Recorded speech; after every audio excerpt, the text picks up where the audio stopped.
Hello students, मैं अंजलि पयाल स्वागत करती हूँ आपका आईसीटी वर्चुअल क्लासरूम देहरादून से।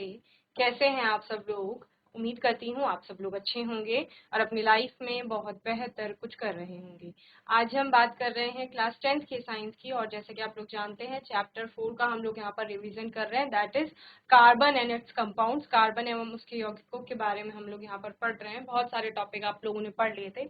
लास्ट सेशन में हमने यूपीएससी नॉमेनक्लेचर को एक बार रिवाइज किया, देन केमिकल प्रॉपर्टीज देखी थी ऑर्गेनिक कंपाउंड की, जिसमें कि हमने क्या किया था, उनके जो रिएक्शंस होती हैं मेनली उनके बारे में हम लोगों ने पढ़ा था। ठीक है, तो केमिकल प्रॉपर्टीज जब हम किसी भी कंपाउंड की किसी भी चीज की पढ़ते हैं तो उसमें हम करते क्या है, उसकी किसी और से अभिक्रिया कराकर देखते हैं कि प्रोडक्ट क्या बन रहा है, किस प्रकार से वो रिएक्ट कर रहा है, ये सब हम वहां पर देखते हैं। ठीक है, तो ऑर्गेनिक कंपाउंड्स भी आपका कुछ कंपाउंड से अभिक्रियाएं करते हैं, कुछ स्पेसिफिक कंडीशंस पर आपके रिएक्शंस होती हैं और फिर आपके कुछ जो फिक्स्ड प्रोडक्ट्स होते हैं वो बनते हैं। तो उन्हीं रिएक्शन की हम लोग यहाँ पर बात कर रहे थे, जिनमें मेनली आप 4 रिएक्शंस की बात करते हैं: combustion reaction, oxidation reaction, addition reaction and substitution reaction. Okay, combustion यानी दहन की अभिक्रिया जिसे कहा जाता है, ऑक्सीडेशन ऑक्सीकरण अभिक्रिया जिसे आप लोग पढ़ते हैं, एडिशन रिएक्शन संकलन अभिक्रिया, और सब्स्टिट्यूशन रिएक्शन यानी प्रतिस्थापन अभिक्रिया जिसे कहा जाता है। ओके, तो यहाँ पर कंबशन रिएक्शन में हमने क्या पढ़ा था, कोई भी ऐसी अभिक्रिया जहां पर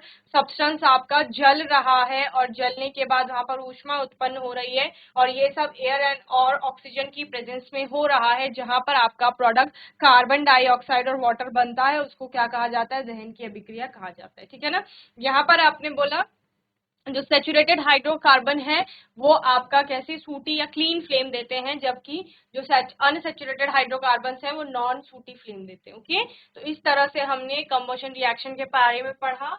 और आपने बोला अगर सैचुरेटेड हाइड्रोकार्बन में हम लोग एयर की सप्लाई को लिमिटेड कर दे, सीमित मात्रा में वहां अगर एयर प्रेजेंट है, तो उससे क्या होगा, वो भी आपको पीले कलर की फ्लेम देगी, या आप क्या बोलते हो जो कालिख उत्पन्न होती है, अनबर्न कार्बन पार्टिकल्स की बात करते हैं, जहां पर कार्बन का कंप्लीट कंबशन नहीं हो पाता है, तो उस वजह से वो सूट के फॉर्म में क्या होता है, प्रोड्यूस होता है। Okay, second one is oxidation reaction. Oxidation reaction क्या है, जैसे नाम से ही समझ आ रहा है, ऑक्सीजन का एडिशन यहाँ पर होगा, और ऑक्सीजन आपका जुड़ेगा कंपाउंड से और आपका नया कंपाउंड फॉर्म होगा। कभी कभी कुछ कुछ कंपाउंड ऐसे होते हैं जो अभिक्रिया में ऑक्सीजन देने की क्षमता रखते हैं या ऑक्सीजन देते हैं, तो उनको क्या कहा जाता है, ऑक्सीडाइजिंग एजेंट कहा जाता है, यानी कि ऑक्सीकारक उन्हें हम लोग कहते हैं। ओके, तो जैसे आपका KMnO4 हो गया, potassium permanganate, K2Cr2O7, potassium dichromate, तो ये सब क्या है, ये आपके ऑक्सीडाइजिंग एजेंट के रूप में कार्य करते हैं। जैसे आप लोगों ने यहाँ पर अभिक्रिया देखी थी, एल्कोहल का ऑक्सीडेशन हुआ, कार्बोक्सिलिक एसिड बना, एल्डिहाइड का ऑक्सीडेशन हुआ, तो यहाँ पर भी आपका क्या बना, कार्बोक्सिलिक एसिड बना। नेक्स्ट है आपका एडिशन रिएक्शन, ये मैंने आपको कहा था, आप होमवर्क में एक बार देख लेंगे।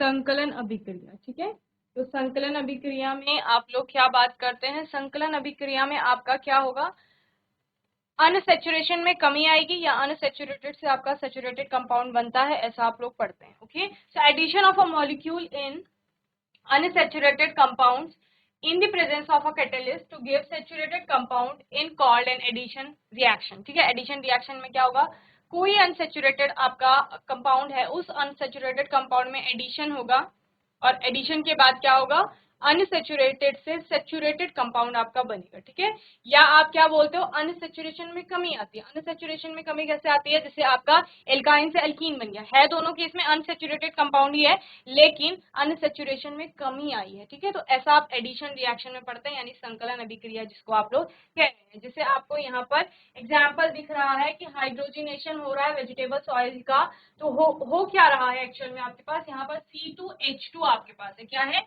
C2H2 है, और उससे क्या बन रहा है, C2H4 बन रहा है। तो हुआ क्या यहाँ पर दो हाइड्रोजन एटम्स का एडिशन हुआ है, वो यहाँ पर जुड़े हैं इस अनसैचुरेटेड हाइड्रोकार्बन से, और उसके बाद आपको दूसरा हाइड्रोकार्बन मिला है जिनमें कि दोनों की अगर अनसैचुरेशन की बात की जाए तो अनसैचुरेशन में कमी आई है, और दूसरा ये किसकी प्रेजेंस में हो रहा है, निकेल, प्लेटिनम और पैलेडियम, इनमें से किसी की भी प्रेजेंस में यह अभिक्रिया हो सकती है। ओके, चलिए संकलन अभिक्रिया में आप लोग क्या लिखेंगे,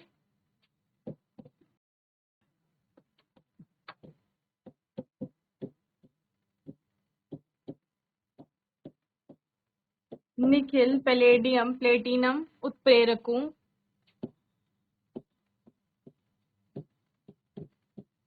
उपस्थिति में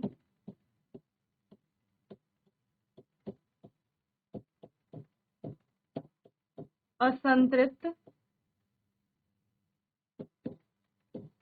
हाइड्रोकार्बन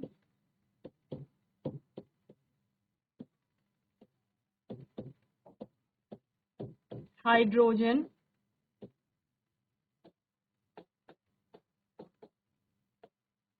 जोड़कर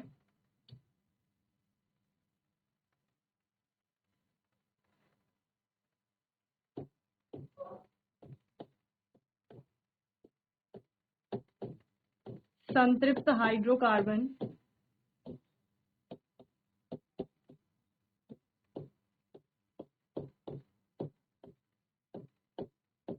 देते हैं। ओके, क्या जुड़ रहा है यहाँ पर, हाइड्रोजन जुड़ रहा है, addition of a molecule of hydrogen आप लिख सकते हैं इन unsaturated compound in the presence of a catalyst to give saturated compound is called an addition reaction। संकलन अभिक्रिया में क्या हो रहा है, आपके पास एक अनसैचुरेटेड हाइड्रोकार्बन है, सपोज उस अनसैचुरेटेड हाइड्रोकार्बन में हाइड्रोजन जुड़ रहा है, और हाइड्रोजन जुड़ने के बाद सैचुरेटेड आपका हाइड्रोकार्बन बन रहा है, या अनसैचुरेशन में कमी आएगी, यानी कि हाइड्रोजन की परमाणुओं की संख्या में वृद्धि होगी वहां पर, तो इस अभिक्रिया को क्या कहा जाता है, एडिशन रिएक्शन कहा जाता है। और ये किसकी प्रेजेंस में हो रहा है, आपका निकेल का, प्लेटिनम और पैलेडियम जैसे उत्प्रेरकों की उपस्थिति में ये अभिक्रिया हो रही है। ठीक है, तो आपके पास क्या था, आपके पास था C double bond C,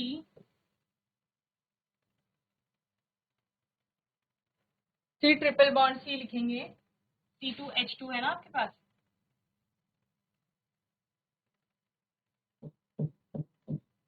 single bond H, single bond H, C2H2 है।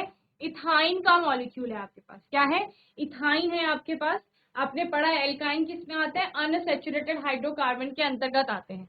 फिर आपने इसमें क्या किया, एक हाइड्रोजन का मॉलिक्यूल यानी हाइड्रोजन के 2 एटम ऐड किए, तो अब क्या हो जाएगा, ये एक बॉन्ड यहाँ से हट जाएगा और उसके बाद यहाँ H और यहाँ H जुड़ जाएगा, यानी कि किस प्रकार से, C double bond C, H H H H, और ये क्या है, 2 कार्बन है तो इथ, और दोनों डबल बॉन्ड से जुड़ा है तो इथीन, तो इथाइन से आपका इथीन बना है, और ये किसकी प्रेजेंस में हो रहा है, ये उत्प्रेरकों की प्रेजेंस में हो रही है ये अभिक्रिया। तो इन उत्प्रेरकों की उपस्थिति में एक अनसैचुरेटेड हाइड्रोकार्बन में हाइड्रोजन के जुड़ने के बाद वो उसके अनसैचुरेशन में कमी आ रही है, या फिर वो सैचुरेटेड में कन्वर्ट हो रहा है, यही आपका क्या है, संकलन अभिक्रिया है। ओके, चलिए इसे नोट करेंगे जल्दी से, फिर हम लोग आगे बढ़ेंगे।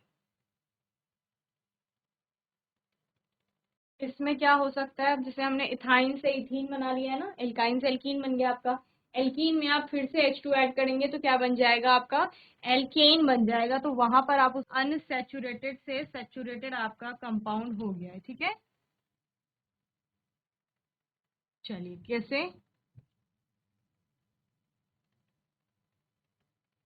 जैसे हमने बोला C double bond C, C2H4 है आपके पास इथीन, इसमें H2 ऐड कर दिया तो क्या बन जाएगा, इथेन बन जाएगा। ठीक है जी,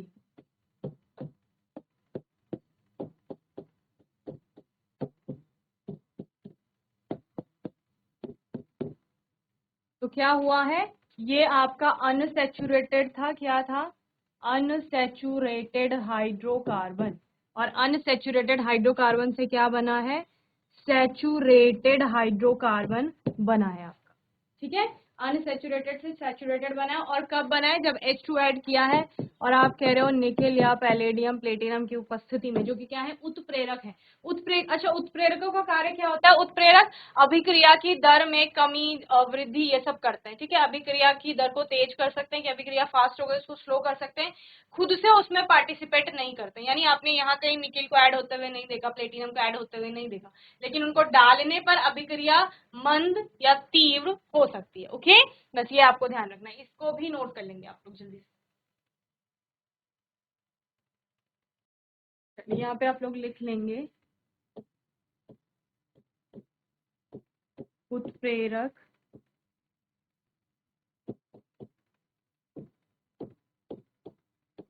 वे पदार्थ होते हैं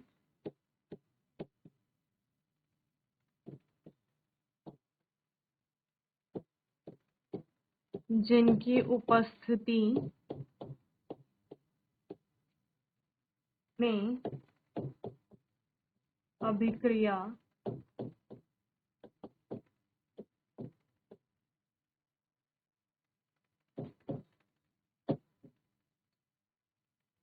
भिन्न दर से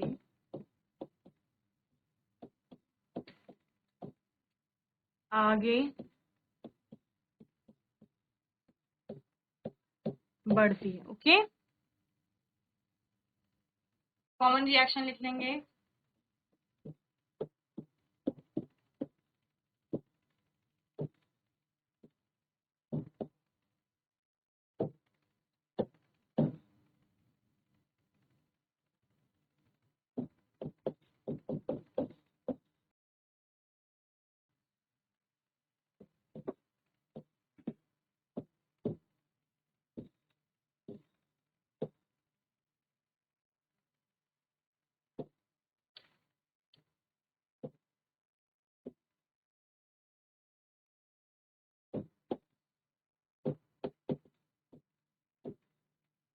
तो इस तरह से अनसैचुरेटेड यानी असंतृप्त हाइड्रोकार्बन से आपका क्या बना है, संतृप्त कोई हाइड्रोकार्बन बना है या कोई कंपाउंड, असंतृप्त कंपाउंड से, यौगिक से आपका संतृप्त यौगिक बना है हाइड्रोजन के एडिशन के फलस्वरूप और निकेल, पैलेडियम, प्लेटिनम जैसे उत्प्रेरकों की उपस्थिति में। ओके, नोट करेंगे इसे जल्दी से। यही आपका क्या है, एडिशन रिएक्शन है, यानी कि संकलन अभिक्रिया। चलो नेक्स्ट टाइप ऑफ रिएक्शन हम देखते हैं, that is a substitution reaction, जिसको प्रतिस्थापन अभिक्रिया आप लोग कहते हैं। अब इस अभिक्रिया में होगा क्या, यहाँ पर प्रतिस्थापन होगा। ठीक है, प्रतिस्थापन क्या होता है, आपका एक एटम हटेगा और दूसरा एटम वहां पर जुड़ेगा। Okay, the reaction which will involve the replacement of an atom और a group of atom from a molecule by another atom without any change in structure in the remaining part of the molecule. Okay, होता क्या है, आपके पास कोई compound है, ठीक है, कोई मॉलिक्यूल की बात आप कर रहे हैं, उसमें अलग अलग एटम्स लगे हुए हैं, उस एटम में, उन एटम में से एक एटम को कोई अन्य बाहर का एटम क्या कर देगा, रिप्लेस कर देगा, वहां से हटा देगा, लेकिन जो बाकी का मॉलिक्यूल है उसमें किसी भी प्रकार का चेंज नहीं होगा। समझ रहे हैं क्या कहना चाह रही हूँ मैं कह रही हूँ कि ए और बी आपका ये कोई मॉलिक्यूल बना रहा है, ए बी, ठीक है, सी यहाँ से कोई और अन्य एटम आता है, वो क्या करता है, इस बी को यहाँ से हटा देता है, तो यहाँ पर ये इसकी जगह ले लेगा।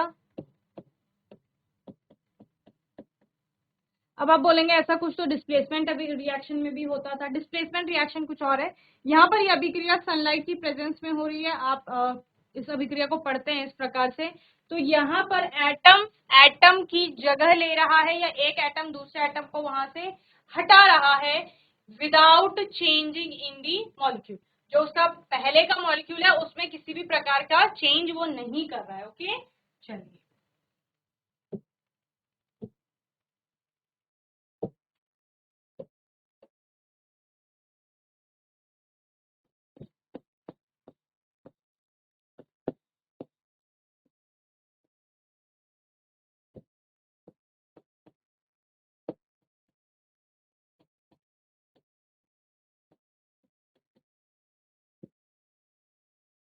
क्या हो रहा है, प्रतिस्थापन अभिक्रिया में एक परमाणु या परमाणुओं को समूह किसी अन्य परमाणुओं का स्थान ले लेता है। ओके,